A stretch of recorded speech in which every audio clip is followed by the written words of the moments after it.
Mesdames et messieurs, bonjour à tous, Québécois, Québécoises, Canadiens, Canadiennes, Autochtones, Amérindiens, Amérindiennes. Soyez les bienvenus, tous les bienvenus. Alors, nous allons continuer la partie numéro 5, toujours sur le serment d'office. Alors, représentant de la loi. Parce que c'est bien beau le serment d'office, mais c'est qui est responsable de la loi? Qui applique la loi? Qui est un homme de loi ou une femme de loi? Donc là, on va se comprendre. Les créateurs de la loi, législateurs, ce sont ceux qui rédigent et adoptent les lois. Pourquoi je vous dis ça? Pour que vous compreniez. Dans une société qui a des représentants de loi, mais c'est qui? On ne sait pas tout, là. OK? Puis vous allez comprendre autre chose après. Ce sont ceux qui rédigent la loi. Au Canada, le Parlement fédéral. Au Québec, l'Assemblée nationale. Les députés, plus le roi représenté, le lieutenant-gouverneur. Bon, ben, il n'y a plus le cas au Québec. Au Canada, c'est encore le cas. Bah, j'ai proclamé pour mettre les Autochtones pour qu'ils puissent faire les lois à la Chambre. Ben, c'est leur terre, ils sont bénéficiaires. On continue. C'est ce que j'ai manifesté. C'est ce qui se matérialise. C'est ça qui est ça. Bon. Lecture vibratoire, ils sont scribes du système architecte, texte, blablabla, délégués des forces invisibles de l'impérial. Ça, c'est important à comprendre. Mais leur pouvoir est souvent délégué à des forces invisibles ou impériales. Ça veut dire que le Commonwealth, la couronne britannique, l'Isle of Man, exécute des ordres, tu sais, avec le fameux drapeau avec les franges dorées, puis ils obéissent. OK, il te le dit, c'est délégué à des forces invisibles ou impériales. C'est ça. Donc, ils répondent à ça avant qui ou quoi que ce soit. Ensuite de ça, il y a les juges, interprètent et appliquent la loi, jurys provinciaux, fédéraux, les juges en chef, conseil canadien et magistrature. OK, ensuite ça, ici, lecture vibratoire, les juges sont les gardiens du verbe juridique, mais leur robe peut être frangée, autorité impériale. Pour compliquer, leur robe est noire. Ils jugent un mort, en lettres capitales, donc en lettres moulées, comme sur une pierre tombale. C'est ça, la vérité. Surtout dans les cours supérieures. Bon, OK? C'est ça vraiment qu'il faut comprendre. Là. Ça marche pas à la cour. Là. On juge un mort, un esprit et pas un homme vivant ou une femme vivante. Non, pas du tout. T'as pas vivant. Ils jugent un esprit mort. C'est ça qu'ils font, habillés en noir, Saturne. Bon. Les politiciens numéro 3, ils font respecter la loi sur le terrain, la GRC, Gendarmerie royale du Canada, Sûreté du Québec, Services police municipaux, agents de la paix. Ce sont tous des représentants de la loi. Lecture vibratoire, ce sont les sentinelles visibles, mais leur insigne est souvent lié à la couronne, absolument, et donc à la juridiction impériale. Vous allez comprendre, ils font un serment d'office envers le peuple, mais il y a un serment d'office aussi envers la couronne, l'amirauté. Donc, ils écoutent toujours les ordres supérieurs, et non le peuple. Parce qu'ils sont capables de faire le discernement, ils sont formés pour ça, mais ils le font pas. Parce qu'ils n'ont pas le droit, parce que la couronne leur interdit. Vous comprenez?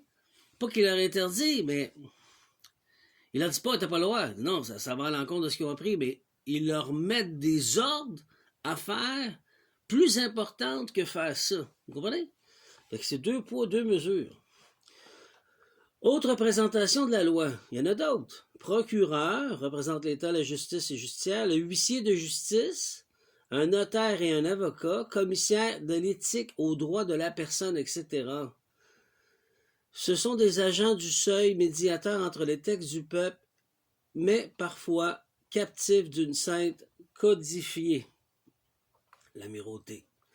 Donc, comme je vous explique, ils ont, dans leur serment d'office, ils sont liés avec l'amirauté, la couronne. Donc, ils ont un serment aussi d'office qui est fait envers le peuple. Mais si le supérieur de l'amirauté, haut en degré, a frangé, décide que c'est ça, mais ça va être ça. Parce qu'il y a priorité sur le peuple. Parce que, à la couronne, t'es considéré mort. T'es une personnalité juridique. Il porte une robe noire, Saturne, pour prouver qu'il gère un esprit et non un humain vivant. Comprenez-vous, là? C'est ça qui se passe dans la couronne. On va aller à de l'autre partie. Maintenant, franges dorées, ce sont des officiers, mesdames et messieurs, et des sous-officiers. C'est ça que c'est. Comme en Angleterre, moi je vous le montre, comme dans le temps, pour que vous compreniez que leur officier, c'est eux. Voici les officiers qui sont pris avec le serment d'office et frangé doré qui appliquent les lois d'amirauté. Bon, celui des officiers liés par serment d'office, souvent encadré par des drapeaux frangés dorés, et opérant à la juridiction d'amirauté ou impériale. Bon, les officiers liés par le serment d'office, ces officiers prêtent un serment d'allégeance ou d'office, souvent à la couronne, toujours, l'amirauté, toujours à la couronne, et sont entourés de symboles protocolaires dont le drapeau frangé doré.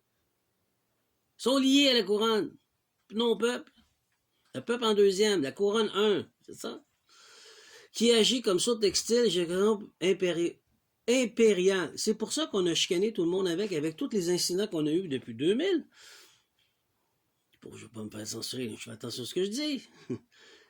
Qu'ils ont mis l'accent et la priorité sur ce que la juridiction, la couronne voulait, l'amirauté. Et non ce que le peuple voulait, et ça leur faisait contre-cœur. Je comprends. À un moment donné, il faut qu'ils choisissent. Ils choisissent la couronne ou ils choisissent le peuple. C'est deux serments d'office forcés dans un qui n'a pas d'affaire, c'est l'un ou l'autre. Vous comprenez? C'est leur soldat, c'est leur officier. C'est comme ça que c'est aujourd'hui.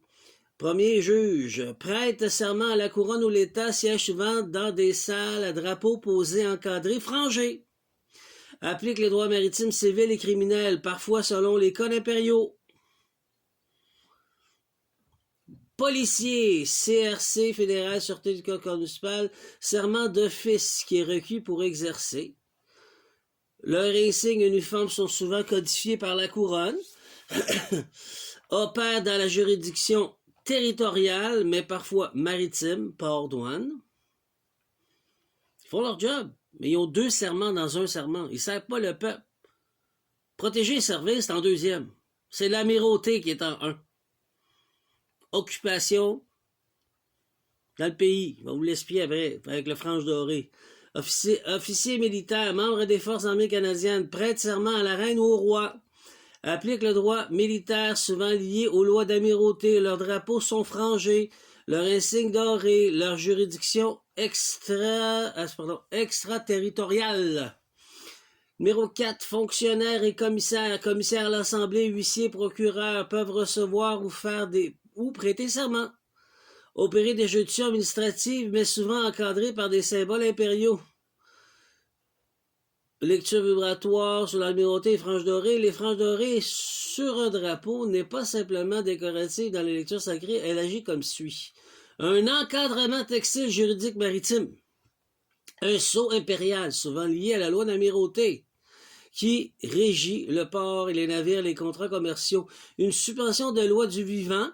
Une suspension de la loi du vivant, remplacée par une juridiction codifiée, marchande ou militaire. T'es de la marchandise, t'es un esprit, t'es pas vivant. C'est comme ça qu'ils te gèrent. Comprenez-vous, là? Je vous le dis, là. Selon les règlements du serment d'office, toute personne occupant en la charge revelant du Parlement doit prêter serment pour fidèle accomplissement de ses fonctions. Ce serment est souvent lié à la couronne et donc à la juridiction impériale. Voilà, ce sont mes recherches. Faites vos recherches. Je ne suis pas un avocat, je vous donne aucun conseil juridique. Vous voyez mon petit chameau ici? C'est le meilleur exemple que je vais vous donner. C'est très vieux, c'est un jouet antique. Mon père collectionnait ça. Il y a une étiquette qui est ici. Le voyez-vous? Savez-vous qu'est-ce qu'il dit? En anglais, je vais le traduire en français. Made in Occupied Japan. Fait au Japon occupé. Alors, mesdames et messieurs, ils ont pris la peine de l'écrire. Le Japon était occupé pendant la Deuxième Guerre mondiale. C'est la même chose avec le Québec, c'est la même chose avec le Canada. Le drapeau est occupé par l'amirauté, le Commonwealth, la Grande-Bretagne, et ils opèrent toujours ici. Voilà, comprenez-vous? Le Québec est occupé, le Canada est occupé, nous ne sommes pas totalement souverains, c'est faux, c'est un mensonge. Et les Américains capotent parce qu'on est des Gaulois.